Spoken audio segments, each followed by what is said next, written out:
Hello दोस्तों, आरो यारो 2023 के मेंस आंसर राइटिंग प्रोग्राम में आपका स्वागत है। और आज आपकी एक स्पेशल क्लास है। और इस क्लास में जो चर्चा का विषय है वो ये है कि जो भी आपको अपठित गद्यांश का क्वेश्चन दिया गया था और आपने जो उसके उत्तर लेखन में गलतियां यानी कि त्रुटियां की हैं, उन पर हम लोग आज चर्चा करेंगे। ठीक है। और ये चर्चा इसलिए ज़रूरी है कि आपने जो गलतियां की हैं वो तो कॉपी चेकिंग के दौरान आपको बता ही दी गई होंगी, लेकिन जो और अन्य अभ्यर्थियों ने जो गलतियां की हैं उनसे भी आप सीख सकें। ठीक है। इसीलिए यहाँ पर जो कुल मिला के कलेक्टिव गलतियां आप लोगों से हुई हैं उनको मैं यहाँ पर डिस्कस करने वाला हूँ। ठीक है।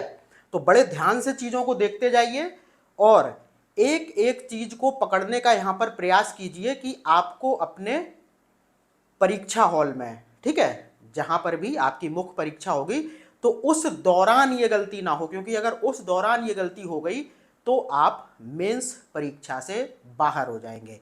ठीक है। इसीलिए यहाँ पर जो भी मिस्टेक आप सब लोगों ने की है उनकी कॉपी को मैंने आपके सामने लगाया है और फिर जो उसमें मिस्टेक है वो मैं यहाँ पर पॉइंट आउट करके बताने वाला हूँ। तो सबसे पहले ये कॉपी है रविकांत जी की और इन्होंने देखो दो तरीके की गलतियां यहां पर की हैं। नो डाउट इनकी राइटिंग बहुत शानदार है, लिखा भी इनका ठीक है और लगभग जो इनकी वर्तनी है वो भी ठीक है। अब इन्होंने मिस्टेक क्या की है, एक तो इन्होंने यहां पर लिख दिया है, ठीक है, आपको हमेशा ध्यान रखना है कि आपको हाशिए में नहीं लिखना होता है। ठीक है, ये हमेशा आपको ध्यान रखना है। हाशिए में आपको कुछ नहीं लिखना होता है। जो कॉपी का जो चेकर होता है वो ही यहाँ पर अपना कुछ भी हो मार्क्स वगैरह देता है। यहाँ पर आपको कुछ नहीं लिखना होता है। पहली गलती ये हो गई।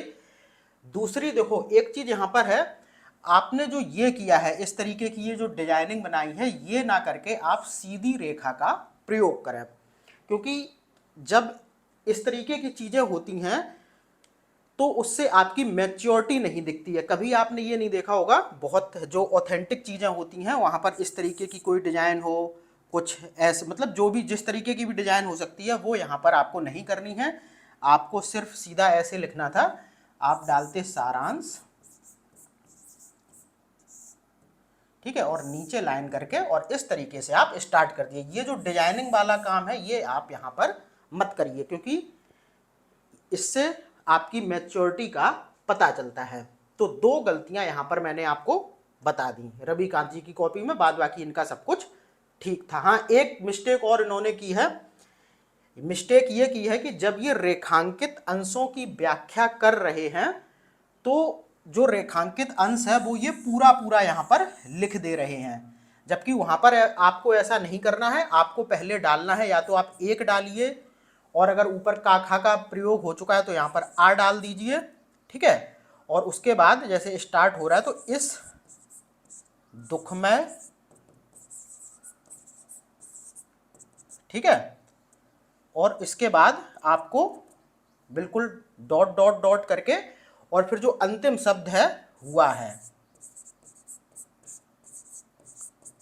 इस तरीके से आपको अपना जो रेखांकित अंश है वो यहाँ पर कॉपी में दर्शाना है, पूरा नहीं लिखना है। ठीक है, सभी लोग इस बात का ख्याल रखेंगे कि रेखांकित अंश की जो व्याख्या के लिए आता है तो रेखांकित अंश को आपको अपनी कॉपी में पूरा प्रदर्शित नहीं करना है, बल्कि आपको उसका पहला शब्द और दो अंतिम शब्द लेके बाद बाकी बीच को रिक्त स्थान पूर्ति सूचक जो चिन्ह होता है उससे पूरा फिल करना है। ठीक है, तो तीन गलतियां इनकी कॉपी में थी। एक तो आपको हाशिए में नहीं लिखना है, डिजाइनिंग नहीं करनी है ये अंडरलाइन में, सीधी लाइन खींचिए और रेखांकित अंशों की व्याख्या के दौरान उसके पहले और अंतिम शब्द को जोड़ते हुए रेखा जो रिक्ति स्थान पूर्ति सूचक चिन्ह होते हैं उनका प्रयोग कीजिए।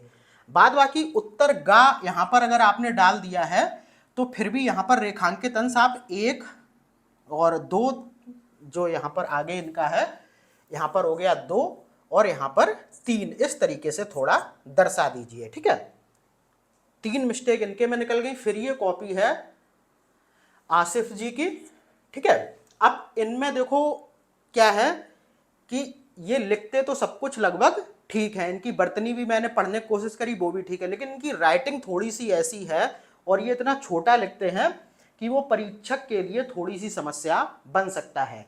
और आपको ध्यान रखना है कि आपको परीक्षक जो आप मान के चलिए जो आपकी कॉपी चेक कर रहा है उसको ही आपको कैसे भी करके खुश करना है ताकि वो एक बेटर मार्किंग आपको दे सके। तो यहाँ पर ये अगर राइटिंग अच्छी कर दें तो इनका काम बहुत अच्छा हो जाएगा।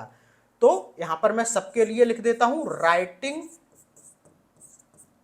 पर विशेष फोकस करें।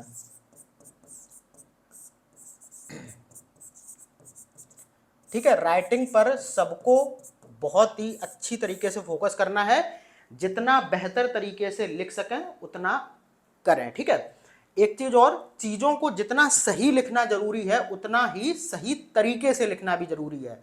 समझ गए? ये नहीं कि आपने लिखा तो सब कुछ ठीक है लेकिन कहीं का कुछ लिख दिया, राइटिंग भी गंदी है, तो फिर आपके लिए ये समस्या का विषय जरूर बनेगी। तो यहाँ पर इनकी राइटिंग अच्छी हो जाए तो बाद बाकी चीजें लगभग इनकी सही दिखाई देती हैं। बाद बाकी इस तरीके की कटिंग करने से वहां पर जरूर बचे। कॉपी आपकी बिल्कुल नीट एंड क्लीन होनी चाहिए। मेंस का मतलब ही ये है कि वहां पर आपको पूरी तरीके से अपने लेखन कौशल का परीक्षण करना है और आप किस तरीके से अपने लेखन कौशल को प्रस्तुत करते हैं वो भी एक बहुत ही महत्वपूर्ण चीज होती है। तो वहां पर आपको जब मुख्य परीक्षा में बैठे, मेरा मन यही है कि आप लोग तब तक पूरी तरीके से परफेक्ट बन जाएं। तो जब आप फाइनल अपने एग्जाम में कॉपी लिख रहे हो तो इस तरीके की एक भी मिस्टेक वहां पर नहीं होनी चाहिए, तभी आप 300 या कितनी 350 लोग जो आयोग को चाहिए उनमें आप आ पाएंगे। ठीक है, तो इनका यही था और तो शायद कोई मिस्टेक है नहीं इनकी। तो अब आगे अगर कॉपी में बढ़ें तो ये है मेहताब खान की कॉपी और इसमें देखा जाए तो कुछ तो बर्तनी वाली मिस्टेक बहुत आ रही हैं आप लोगों की। तो पहला यही है कि बर्तनी पर विशेष फोकस करें।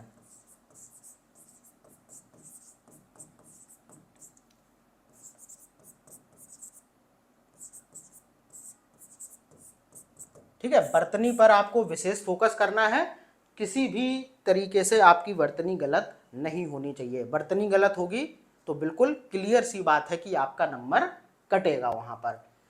बाद बाकी यहाँ पर एक चीज देखें तो इन्होंने चीजों को बहुत ज्यादा चिपका के लिख दिया है, बिल्कुल एकदम एक ये कंसाइज फॉर्म में लिखना चाह रहे हैं, तो ये एक चीज गलत है। आपको थोड़ा सा अपने दूसरे उत्तर को स्टार्ट करते हुए गैप देना चाहिए। और दूसरी चीज मैंने यहाँ पर बताया था कि आप 1, 2 या फिर आवाज सा करके प्रयोग करें। ये जो आप डबल इन्वर्टेड कॉमा में कर रहे हैं ये चीज ठीक नहीं है। दूसरा मैंने एक चीज बताई थी कि रेखांकित अंशों की व्याख्या कितने शब्दों में होनी चाहिए, तो कोई शब्द सीमा नहीं थी, लेकिन इतने शब्दों में जरूर होनी चाहिए कि उससे पर्याप्त स्पष्टीकरण रेखांकित अंश का हो सके। तो इतने पर्याप्त शब्द जरूर होने चाहिए आपकी व्याख्या में कि रेखांकित अंश का एक स्पष्टीकरण हो सके। ठीक है, तो पर्याप्त शब्द का मतलब शायद मेहताब खान ने बड़ा वो ले लिया कि बहुत ही कम में करनी है। तो ये जो आप एक एक लाइन या दो दो लाइन की ये व्याख्या लिख कर आ रहे हैं ये चीज ठीक नहीं है, क्योंकि इससे रेखांकित अंश का स्पष्टीकरण हो ही नहीं रहा है, बस आप वो बात को नीचे थोड़ा सा एलॉबरेट करके लिख दे रहे हैं। ठीक है, उसके बाद इनकी कॉपी में और कोई मिस्टेक नहीं है, लेकिन ये मिस्टेक बहुत बड़ी है और इनको रेखांकित अंश में वहां पर नंबर नहीं मिलता। ठीक है, आगे अवनव तिवारी की कॉपी है, इनका भी मामला लगभग ठीक है, लेकिन इनका जो प्रस्तुतिकरण है वो थोड़ा सा खराब है। कैसे खराब है? एक तो जैसे मान के चलिए प्रश्नोत्तर ये यहाँ पर लिखते हैं तो ठीक होता, लेकिन चलो अगर ये बीच में भी लिख रहे हैं तो फिर सबको एक तरफ से लेके चलें। प्रश्नोत्तर यहाँ पर एक का इन्होंने यहाँ पर लिख दिया, फिर यहाँ से ये स्टार्ट कर रहे हैं, फिर किसी चीज को ये यहाँ कर दे रहे, या तो बीच में ले तो सबका बीच में आना चाहिए। ठीक है, एक पैटर्न तो फॉलो हो कि आप किस तरीके से अपना प्रस्तुतिकरण देना चाहते हैं, या आप यहाँ करें तो सारे प्रश्नोत्तर आपके यहाँ से स्टार्ट होने चाहिए थे। ठीक है, तो इस चीज का भी आपको ख्याल रखना है कि आप अगर बीच में लिखना चाहते हैं, पहली बात तो लिखें ना, यहाँ पर लिखें, क्योंकि कोई ये हेडिंग नहीं है, बस आपको दिखाना है कि ये प्रश्नोत्तर का है मेरा, ये प्रश्नोत्तर का है, इस तरीके से। तो बीच में लिखने से बचें, यहाँ से स्टार्ट करें चीज़ों को और एक पैटर्न फॉलो करें। जैसे आपने जितना स्पेस यहाँ पर देके किया है उतना ही स्पेस यहाँ पर देके लिखें, यहाँ पर देके लिखें। ये जो चीज़ है आपकी मैच करनी चाहिए। अब एक चाहता यहाँ से, सुख इन्होंने यहाँ लिख दिया, सामंजस्य इनका यहाँ हो गया, तो ये जो चीज़ है ये मिस्टेक आपकी मानी जाएगी और अंक कटेगा। ठीक है, इसीलिए बिल्कुल आपको एक सीधी रेखा में अपने शब्दों को लिखना है और पूरी कॉपी में जो स्पेस होना चाहिए वो भी लगभग बराबर हो। ऐसा ना हो कहीं बहुत ज़्यादा स्पेस है, कहीं बहुत कम स्पेस है। ठीक है, अब इन्होंने व्याख्या को लिखा है इस दुख में। पहली बात तो ये नंबरिंग सभी लोग करेंगे, और दूसरा यहाँ पर व्याख्या यहाँ ना लिख के आप यहाँ लिखिए व्याख्या या फिर ससंदर्भ व्याख्या, इस तरीके से। ठीक है, तो ये वाली चीज आपको ध्यान रखनी है। बाद बाकी इनकी एक और मिस्टेक पकड़ में आई है, वो ये है कि ये सभी शब्दों को ऊपर एक कॉमन लाइन से जोड़ दे रहे हैं। ठीक है,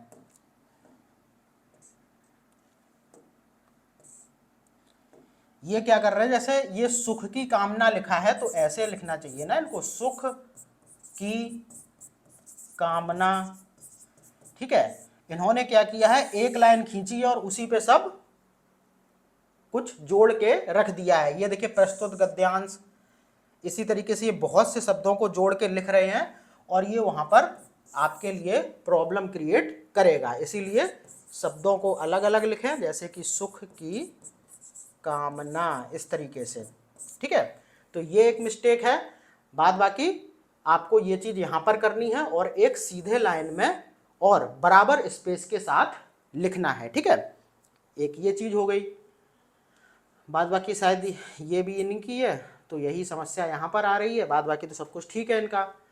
अब ये नितिन नौटियाल जी की कॉपी है और इसमें बस ये है कि आप लोग बिंदी का भी ख्याल नहीं रख रहे हैं।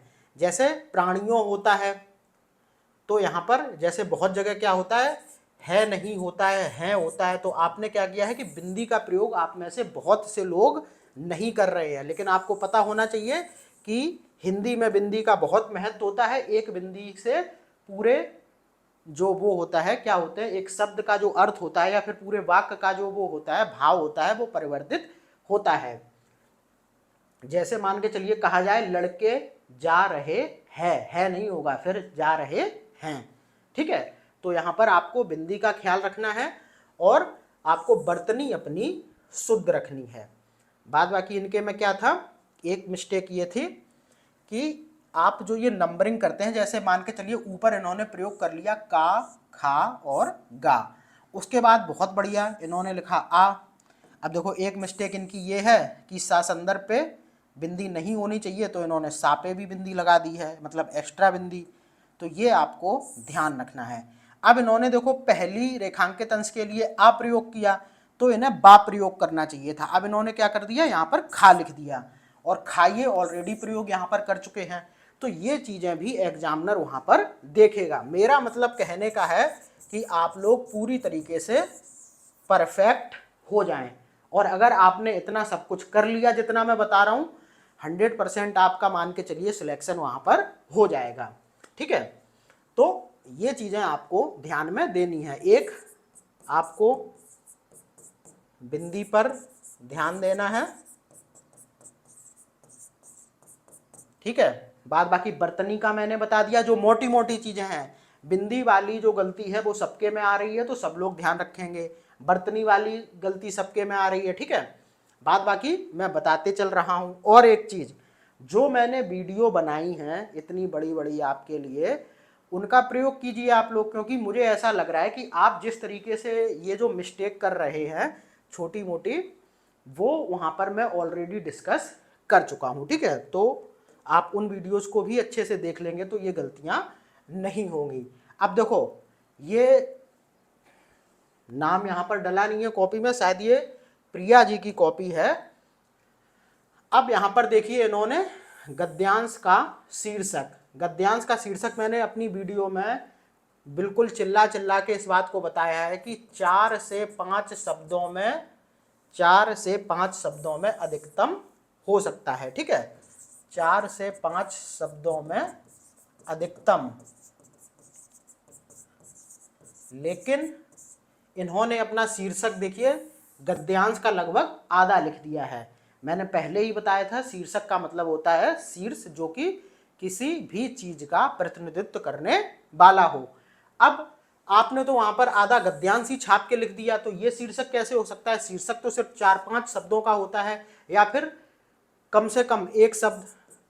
ठीक है, तो ये चीज आपको ध्यान रखनी है। तो इसके लिए आप दोबारा से वो वीडियो देखिए ताकि आपको पता चल सके कि शीर्षक क्या होता है, सारांश क्या होता है, व्याख्या क्या होता है। तो सबसे पहले इस चीज को आप देखिए, तब लिखने बैठिए, बहुत जल्दबाजी मत कीजिए। अब अवतरण का सारांश, एक तो इन्होंने भी सेम मिस्टेक की है कि यहाँ इन्होंने हाशिए में लिख दिया है। ठीक है, तो यहाँ पर आपको नहीं लिखना है। ठीक है, उसके बाद इनका सब कुछ ठीक चला, फिर ये शायद किसी और की कॉपी है, नाम यहाँ पर नहीं डला है।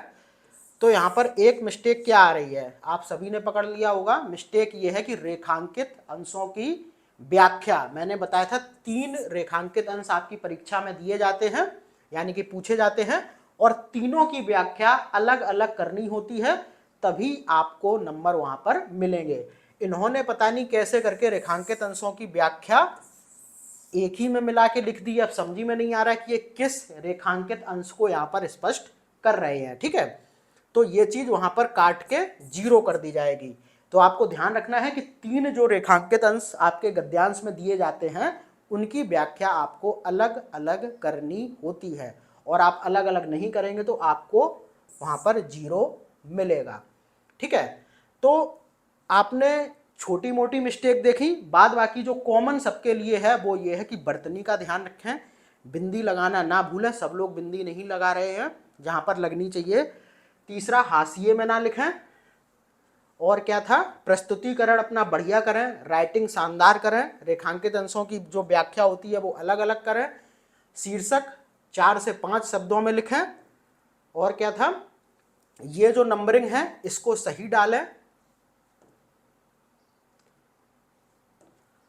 ये लाइनिंग जो होती है इसको सही से करें, और एक समान स्पेसिंग के साथ चीजों को लिखें। बाद बाकी प्रश्नोत्तर वगैरह जो आपको डालना है वो यहां से स्टार्ट किया करें, और इस तरीके की चीजें ना करें जैसे कि सुख की कामना लिखा है तो एक ही लाइन से सब कुछ ऐड कर दिया गया है, शब्द को अलग अलग यहां पर आपको लिखना होता है, यही तरीका होता है। बाद बाकी चीजों को बहुत ज्यादा कंजेस्टेड करके ना लिखें, और रेखांकित अंशों की व्याख्या इतने पर्याप्त शब्दों में जरूर करें कि रेखांकित अंश का स्पष्टीकरण हो सके। ठीक है, बाद बाकी यहां पर नंबरिंग करेंगे, डबल इन्वर्टेड कॉमा में रेखांकित अंश को बंद ना करें। उसके बाद राइटिंग पर मैंने बताया था, राइटिंग पर विशेष फोकस करना है। बाद बाकी इस तरीके की जो कटिंग होती है इसका आप विशेष ख्याल रखें कि आपकी कॉपी में ना हो। और यहां पर क्या था, यहां पर हाँ ये मैंने बता दिया, हाशिए में नहीं लिखना। बाद बाकी जो रेखांकित अंश होते हैं उनको पूरा ना लिख के बस उनके पहले शब्द को ले लीजिए, फिर रिक्त स्थान पूर्ति सूचक शब्द से जोड़ते हुए अंतिम शब्द लिख दीजिए। ठीक है, जिस तरीके से बाकी लोगों ने यहाँ पर लिखा हुआ है, जैसे ये। ठीक है, इस तरीके से आपको लिखना है।